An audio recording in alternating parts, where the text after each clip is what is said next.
Bienvenue à ce webinaire sur une partie de la gestion et plus particulièrement sur la partie du bail par signature électronique que l'on propose sur auris.io et sur la remise en location ou alors comment trouver votre candidat idéal ou vos candidats idéaux pour vos biens. Donc on va voir ça, je vais vous partager mon écran et on va regarder tout ça ensemble. C'est parti. Ici, on est sur le tableau de bord de la gestion. Donc, je sais que parmi vous, il y a des gens qui n'ont pas encore utilisé la gestion. Donc, sur la gestion, vous avez accès d'abord à un tableau de bord. Et sur la gauche, vous avez un menu qui vous donne accès aux différentes fonctionnalités de la gestion. Alors, pour avoir nous avons fait un autre webinaire sur les principales fonctionnalités de la gestion. Donc, je ne vais pas revenir dessus, mais n'hésitez pas à aller voir cet autre webinaire si vous avez besoin d'aide là-dessus. Maintenant, on va aller dans l'onglet « Biens ». Donc, on va commencer par trouver le candidat de nos rêves. Donc, ici, vous avez votre achat et en dessous, les biens qui s'y rattachent. Donc, soit vous avez un seul bien sur cet achat ou plusieurs à la suite. Donc, on va prendre mon bien qui est là. Je vais aller cliquer sur les trois petits points à droite et j'ai un onglet qui s'appelle « Remettre en location ». Et c'est ce qui va me permettre, du coup, de mettre en location mon bien, de faire une annonce et de chercher les candidats de mes rêves. Alors, la première fois, donc, vous arrivez sur la partie bien.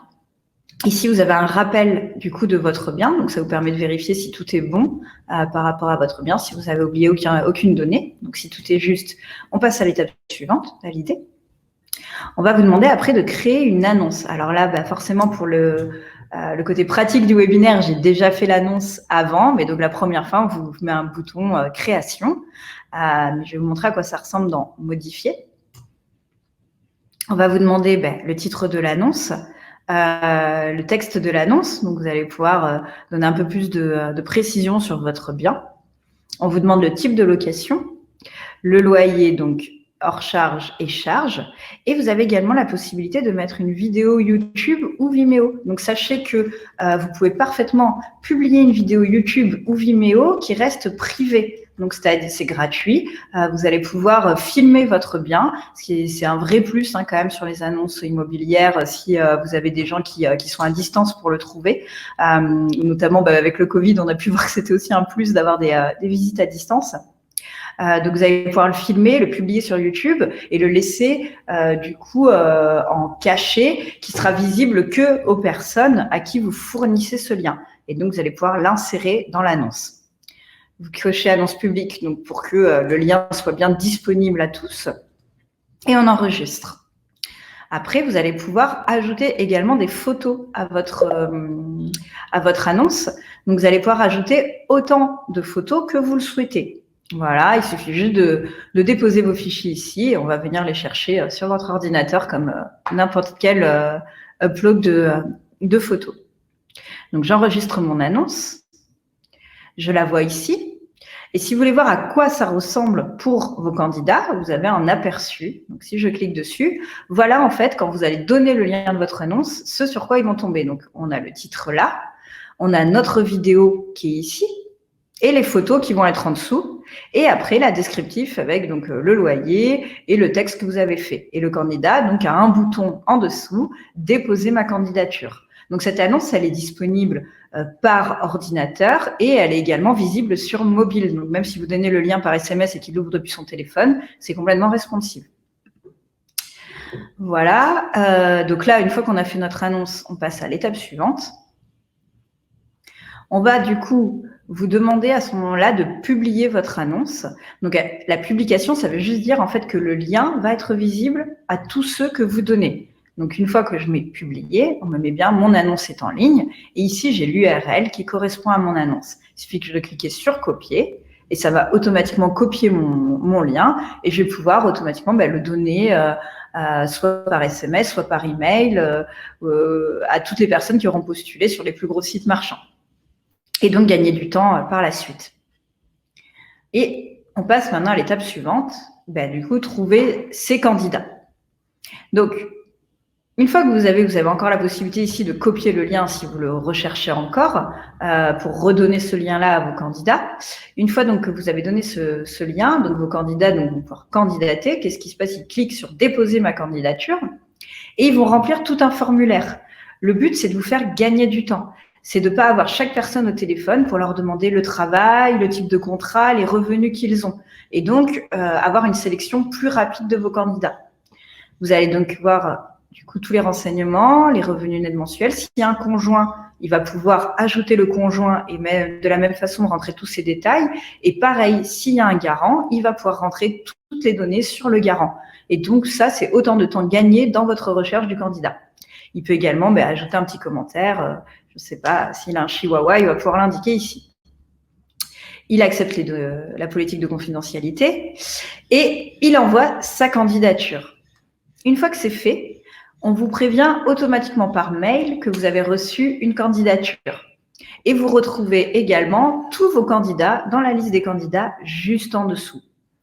Et vous voyez ici, on a un petit score avec un pourcentage. Donc ça, c'est un algorithme qu'on a mis en place qui va vous donner un pourcentage à chacun des candidats. Donc tout simplement, sur quoi il se base? Ça va être sur le type de contrat. Un CDI aura plus de points qu'un CDD. Et puis, bien entendu, le salaire. Est-ce que le salaire fait bien 3 fois le montant du loyer? Voilà. Est-ce qu'il y a un garant dans le cadre d'un étudiant ou même d'ailleurs sans être étudiant? Voilà. Donc, on va attribuer des points. C'est juste à titre indicatif, bien entendu, c'est là pour vous aider. Mais on pense aux zones tendues où il y a énormément de candidatures pour des biens. Ça vous permet du coup de gagner du temps puisqu'on va tout de suite vous placer en haut de la liste les candidats qui auront le score le plus élevé. Donc, vous retrouvez donc tous vos candidats ici. On voit qu'il y a un garant ici, qu'il y a un CDI, combien il gagne par mois. Et une fois que vous avez ces candidats-là, vous avez envie du coup de voir le dossier. Donc pareil, pour gagner du temps et pas demander tous les documents par email ou avoir 36 000 allers-retours, vous allez pouvoir cliquer sur « Initier le dossier » la première fois et demander du coup les documents à ce candidat. Alors, je vais prendre mon autre candidat puisque j'ai déjà un exemple avec elle, avec Natacha. Donc, je vais faire « Voir le dossier ».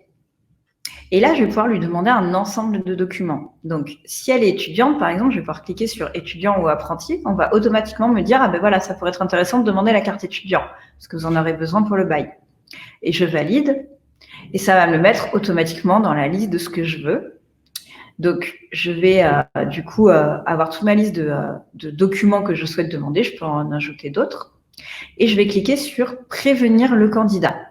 Ça va envoyer automatiquement un email au candidat qui va lui demander d'accéder à sa plateforme. Donc, on a une plateforme dédiée aux candidats et aux locataires pour qu'il upload les documents demandés par le bailleur. Et vous, de votre côté, dès qu'il a mis les documents que vous demandiez, vous allez être prévenu par email comme quoi c'est fait et vous allez pouvoir les retrouver ici directement. Donc, si je prends l'exemple de pièce d'identité, donc Marie nous avait déjà mis un document. En l'occurrence, on a la jolie photo de Marie, sa pièce d'identité. Mais voilà, donc vous pouvez voir à ce moment-là tous les documents importés. Et si vous voulez rajouter aussi un commentaire, je sais pas, ne pas oublier le recto verso, par exemple, dans la pièce d'identité, vous pouvez mettre le commentaire. Il sera aussi envoyé avec votre demande de documents au candidat. Autre point important. Ici, on a demandé les documents de Natacha, qui est la candidate. Mais si vous avez aussi des documents à demander pour le garant, ce qui est souvent le cas quand c'est un candidat étudiant, par exemple, il faut cliquer là. Et là, je vais sélectionner le garant de Natacha qui se met automatiquement, donc Vlad. Voilà. Et là, je demande les documents de Vlad. Et donc, de la même façon, donc si c'est un salarié, par exemple, je vais cocher contrat de travail, bulletin de salaire, avis d'imposition, je valide, ça me les rajoute. Et là, je vais du coup demander les documents du garant spécifiquement et je vais prévenir le candidat. Donc, c'est le candidat qui est aussi sollicité dans ce cas-là, forcément. Il va recevoir un email qui va bien lui dire, mais voilà, on veut les documents du garant. Et donc, lui, dans son interface candidat, il va pouvoir importer les documents de son garant. Je sauvegarde. Voilà, donc on ne sait jamais si vous aviez eu des commentaires. N'oubliez pas de sauvegarder pour que tout soit mis à jour. Donc, vous avez vu tous les documents, votre candidat est parfait et du coup, vous voulez lui faire visiter le bien. On va passer du coup à l'étape suivante. Je vais planifier une visite avec Natacha, ce qui me semble très bien. Et là, voilà, vous arrivez sur un calendrier et on va vous proposer de sélectionner le créneau depuis le calendrier. C'est aussi simple que ça. Donc, admettons, je vais proposer une visite samedi matin à Natacha. Je vais que cocher le créneau. Donc, c'est bien d'elle dont je parle et pas d'un autre. C'est bien de 9h à 9h15. Donc, si c'est bon, je valide. Et on me propose du coup de prévenir automatiquement le candidat. Donc, il va y avoir un mail qui sera envoyé au candidat qui va lui donner toutes les infos du rendez-vous, la date, l'heure, l'adresse et mes coordonnées s'il y a besoin de me joindre s'il y a un problème. Donc, pareil, un gain de temps énorme. Si vous avez plein de visites d'un coup, ça va prévenir les candidats par email à chaque fois plutôt que de les appeler un par un. Et ça va rappeler la date, l'heure et le lieu de rendez-vous. Donc, vous allez pouvoir, par exemple, mettre des visites tous les quarts d'heure pour vos candidats. À la suite, si vous voulez, par exemple, faire une visite groupée. Donc là, je vois bien que pour Natacha, j'ai une visite qui est planifiée le 20 novembre à 9h. Je peux voir le dossier si j'ai besoin de revenir dessus, ou je peux annuler la visite s'il y a le moindre souci. Si j'annule la visite, ça va automatiquement prévenir Natacha par email que la visite est annulée et je vais pouvoir en replanifier une autre si besoin. Donc voilà, j'ai fait la visite. Donc là, alors le problème, c'est que la visite est dans le futur, donc je vais annuler la visite. OK. Alors voilà, on me demande si je préviens le candidat. Bon, c'est un test, on va peut-être pas envoyer 10 000 mails à Marie. Et du coup, hop, je vais vous montrer qu'est-ce qui se passe quand la visite est passée. Je refais du coup planifier une visite. Et si Natacha avait fait la visite, par exemple, ce matin, valider. OK. Voilà, la visite a été effectuée. Donc, elle est bien dans le passé, elle n'est plus en vert. À ce moment-là, on me demande si je refuse le candidat ou si j'élis le candidat. Donc là, écoutez, ça s'est très bien passé. J'ai trouvé la candidate de mes rêves pour mon bien. Donc, je vais pouvoir élire le candidat. Voilà, vous avez trouvé votre candidat. En cliquant, vous passez Natacha en futur locataire. Donc ça, c'est un gros gain de temps. Donc, votre candidat va être automatiquement transformé, partie gestion, en locataire. Donc, vous n'avez plus besoin de la rentrée, ça va être fait automatiquement. Et tous les documents qu'elle a fournis en tant que candidat vont être automatiquement mis dans mes documents, ici, liés à mon nouveau locataire. Donc, c'est vraiment l'intérêt de passer par ça. Voilà, donc Natacha maintenant est bien locataire. On me propose du coup de générer la fiche locataire de ce candidat automatiquement. Voilà, je vais y aller. Et on me demande même dès maintenant de voir la signature du bail pour cette candidate. Donc, je vais pouvoir tout de suite indiquer la signature du bail et l'entrée dans le logement. Donc, c'est autant de temps de gagner dans ma gestion de locataire. Donc, admettons, Natacha va rentrer demain. Et donc, elle signe pour demain aussi. Voilà. Et je valide ce locataire. À ce moment-là, on me demande si je veux clore la mise en location ou au contraire la poursuivre, puisqu'on peut être aussi dans le cas d'une colocation. Et à ce moment-là, on va peut-être avoir encore besoin de la laisser ouverte pour trouver les autres locataires. Par contre, si je clôt la mise en location, comme ici, on va également me proposer d'envoyer, ça va envoyer automatiquement un email à tous les autres candidats comme quoi ils ont été refusés. Donc, vous n'avez pas besoin de vous en charger. Sachez qu'ils vont être tous prévenus comme quoi le locataire a été trouvé, que vous n'avez plus besoin de le faire. Voilà, donc là, on est dans nos locataires automatiquement, ici dans l'onglet locataire. Et là, je vois bien que dans mes locataires, j'ai maintenant Natacha Ikonomova. Je retrouve bien le bon loyer et je vois bien qu'elle rentre dans le lieu le 18 novembre. Donc, une fois qu'on a notre locataire, qu'est-ce qu'on va faire? On va faire le bail et on va lui envoyer. Mais on va devoir voir si toutes les informations dans ma locataire sont bonnes. Donc, il suffit que je clique sur son prénom pour aller dans l'édition du locataire. Donc, c'est bien lié à mon bien. Voilà. Le lieu de signature du bail, donc je vais le rajouter. Donc, on est à Bordeaux.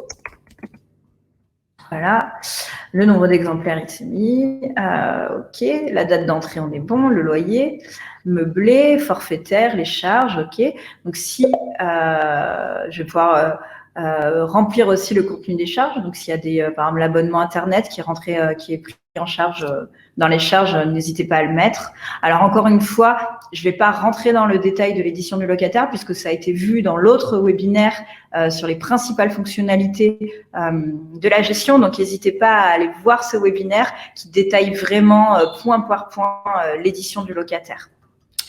Donc, on va vous demander le jour du mois pour lequel il va payer ce loyer. Et là, très important, l'adresse email. Donc, il faut absolument qu'elle soit à jour et juste pour pouvoir envoyer, bien entendu, le bail par signature électronique. Description des parties privatives, pareil, important pour le bail. Par exemple, s'il a accès à un garage à vélo, de l'indiquer pour que ça apparaisse dans le bail.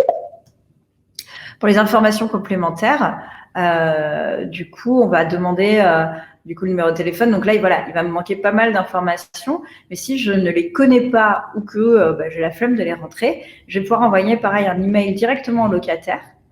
Et le locataire va être notifié comme quoi il doit remplir ses informations et ça va être rempli automatiquement à votre place par le locataire ainsi que le garant. Donc, si un garant, on va aussi lui demander de remplir tout ça. Donc, vous voyez, là, on a déjà rempli un peu les données qu'on avait du garant, mais du coup, c'est un gain de temps. Donc, je vais devoir les remplir pour pouvoir vous faire le bail. Alors, on va mettre des choses assez basiques. Hop, voilà. Voilà. Et en France, n'oubliez pas surtout d'enregistrer tout ce que vous avez fait sur l'édition du locataire. Voilà. Notre locataire est à jour. Et donc, maintenant, je vais passer au bail par signature électronique. Donc, pour ça, je vais cliquer sur les 3 petits points à droite. Et ici, j'ai un bouton qui s'appelle bail électronique. Alors, sachez que vous pouvez le faire depuis le locataire, mais vous pouvez également le faire depuis le bien. Pareil, en allant sur votre bien et en cliquant sur les 3 petits points à droite, vous aurez également le bouton bail électronique. Donc, c'est parti. On va commencer d'abord normalement par l'onglet bien, où on vous demande de vérifier ces informations. Bon, moi, tout est bon. Comme j'avais déjà fait des baux avant, il ne m'a même pas demandé de vérifier vu que tout avait déjà été fait. Je valide. On passe à l'onglet locataire. Donc là, vérifiez bien, vous voyez, il ne m'a pas coché le bon locataire. Donc, soit vous pouvez avoir une colocation et donc vous allez cocher plusieurs locataires pour qu'ils apparaissent sur ce bail, ou au contraire, un seul locataire parce que c'est un bail individuel. Et donc, je vais cocher juste Natacha pour ce bail. Je valide. Là, on va me demander s'il y a un garant ou pas. Donc, si j'avais coché vérification des garants, on aurait vérifié que j'ai bien rentré toutes les données dans le garant, sinon je ne peux pas passer à l'étape suivante. Donc là, je vais dire pas de garant pour aller plus vite. On passe à l'onglet pièces annexes. Donc ça, c'est donc toutes les pièces annexes que vous allez pouvoir ajouter au bail, à savoir l'acte de caution solidaire, par exemple, pour les garants. Donc, il va être annexé automatiquement. Donc, on a déjà le document, vous n'avez pas besoin de le faire, il y a juste à le cocher, on va le mettre. On vous a bien sûr mis tout ce qui était obligatoire automatiquement, donc à savoir les décrets, vous pouvez même pas les décocher, ça sera fait. Et le dossier de diagnostic technique, donc très important, qui est obligatoire maintenant pour le bail. Vous allez pouvoir le cocher et annexer vos documents. Donc, que vous avez soit au préalable rentrer dans vos documents, et soit vous n'avez pas pensé encore à le faire, vous allez mettre charger un nouveau document et on va vous envoyer à l'onglet documents automatiquement et vous allez pouvoir uploader du coup votre dossier, votre DPE directement ici que vous aurez scanné. Voilà, vous l'avez mis et il se met automatiquement lié à votre immeuble, à votre bien. Et après, dans la liste déroulante, vous le retrouverez et vous n'avez plus que à l'annexer automatiquement. Bon, j'ai pris un truc au pif, hein, peu importe. Mais du coup, voilà, vous allez pouvoir annexer votre document automatiquement. Donc, vous avez toute une liste d'annexes, on va dire, habituelles pour un bail. Mais si vous ne trouvez pas votre bonheur, sachez que vous avez tout en bas le point autre annexe que vous pouvez cocher. Donc, il faut absolument le cocher, hein, bien entendu, si vous voulez l'annexer. Et là, vous allez pouvoir mettre n'importe quelle annexe si vous souhaitez rajouter. Je prends l'exemple, par exemple, de la garantie visale qui concerne certains d'entre vous. Il peut y avoir un document spécifique que vous voulez annexer pour spécifier la garantie visale. C'est dans « Autre annexe » que vous allez pouvoir le faire. Une fois que vous avez mis toutes vos annexes, vous validez. Et là, on va passer à l'étape bail. Donc, dans cette étape-là, on va vous demander de choisir nu, meublé ou mobilité. Donc, c'est les 3 types de baux qu'on propose. Là, en l'occurrence, il m'a tout de suite mis meublé puisque j'avais indiqué dans le locataire qu'il s'agissait d'un meublé. Donc, il l'a reconnu. Et donc, on fait bien un bail de location en meublé. Donc, tout s'est rentré automatiquement avec les données que j'avais rentrées dans mon locataire et dans mon bien au préalable. Donc, je vous invite bien sûr à lire tout ça, à relire votre bail. Et après, hop, pardon, je vais y arriver. Ah, voilà. Donc ici, on me rappelle du coup le nom de ma locataire et son email. Et je vais pouvoir envoyer pour relecture ce bail. Alors, on vous l'a mis aussi en gros bandeau. On vous invite vraiment à envoyer le bail pour relecture au préalable, avant la signature, pour que vous, le locataire et les garants, s'il y en a, puissent relire tranquillement le bail et vérifier qu'il n'y ait aucune information qui soit erronée, comme le nom de famille ou le numéro de téléphone ou ce genre de choses. L'envoi pour relecture est gratuit. Vous pouvez le renvoyer autant de fois que vous voulez s'il y a des erreurs, parce qu'une fois que vous validez, vous allez l'envoyer pour signature. Et à ce moment-là, vous payez 10 € pour le bail, sauf bien sûr dans l'abonnement annuel, vous en avez 5 offerts au début. Mais voilà, ça serait dommage de gâcher une signature offerte alors que une relecture aurait pu corriger la faute qu'il y avait sur le bail. Donc vraiment, je vous invite à l'envoyer pour relecture au préalable. Donc, je vais valider du coup mon bail. Voilà. Et donc là, je vois bien, du coup, voilà, on me dit de payer le bail. Et à ce moment-là, je vais pouvoir valider. Du coup, je vais lancer le paiement et commencer la signature. Alors, attendez. Bon, du coup, je ne sais pas, je suis sur un compte test. Une fois que le paiement est lancé, vous allez pouvoir avoir le suivi de la signature électronique. Et vous allez voir du coup dans l'ordre des signataires le bail par signature électronique. Donc en sachant que le locataire va recevoir en premier la signature électronique et tant qu'il n'a pas signé, ça n'envoie pas à la personne suivante. Mais vous, en tant que bailleur, vous êtes averti au fur et à mesure de l'avancée de la signature par email et vous pouvez également voir le suivi du bail dans cette section-là. Attention aussi, il ne faut pas lancer plusieurs baux à la fois pour un même bien. Vous ne pouvez pas, il faut attendre qu'un premier bail soit fini avant d'en lancer un autre pour un même bien, j'entends. Si vous avez plusieurs biens et que vous voulez lancer les différents baux en même temps, ça vous pouvez. Donc voilà, du coup, on va dire que tout le monde a signé et c'est bon. Vous aurez un bouton du coup pour clôturer le bail. N'oubliez pas de clôturer le bail une fois que tout est bon. Et du coup, vous allez après pouvoir retrouver ce bail dans l'onglet Documents automatiquement. Donc, il vous est envoyé par email, bien entendu, une fois qu'il est signé. Et il est également envoyé à tous vos locataires et vos garants une fois qu'il est fini par email. Mais vous le retrouvez également ici, vous voyez, vous avez bail signé. Voilà. On a fait le tour du bail et de la remise en location. Je vais juste faire un point sur 2 cas particuliers, à savoir la clause de solidarité. Je sais que beaucoup d'entre vous font des baux avec des clauses de solidarité ou sans clause de solidarité. Donc, sachez que sur Oriz, vous avez la possibilité de mettre la clause de solidarité ou au contraire de ne pas mettre la clause de solidarité dans le bail de colocation. Donc, c'est un bail avec plusieurs personnes, hein, j'entends bien. Il faut aller dans « Bien ». Vous cliquez sur les 3 petits points qui sont ici. « Éditer l'appartement ». Et quand je descends, hop, voilà. Là, il y a du coup un champ qui s'appelle « Type de bail en cas de colocation ». Et vous avez la possibilité de mettre soit un bail solidaire, soit un bail individuel. Alors, la formulation n'est pas très bien choisie, mais on devrait mettre un bail sans clause de solidarité. Mais il n'est pas individuel, vu qu'ils sont plusieurs sur ce bail, c'est bien un bail de colocation sans clause de solidarité. Donc, automatiquement, une fois que vous avez coché ça, le bail par signature électronique va automatiquement se mettre à jour. Deuxième point qui peut aussi vous concerner pour beaucoup d'entre vous, c'est l'encadrement des loyers, donc qui est obligatoire à mettre sur le bail. Sachez que vous allez pouvoir mettre ici si le logement est soumis à l'encadrement des loyers afin que ça se répercute bien sur le bail. Donc, je rentre beaucoup plus dans le détail, pareil, sur l'autre webinaire sur la gestion. Mais voilà, sachez que donc, dans l'édition du bien, vous allez pouvoir indiquer si vous êtes dans une zone tendue comme Paris et Lille, où vous allez devoir du coup indiquer un loyer maximum, ou au contraire, vous êtes dans le cadre des autres villes où vous ne pouvez pas augmenter le loyer par rapport au dernier locataire. Donc là, je vais mettre qu'il est majoré. Je vais indiquer oui.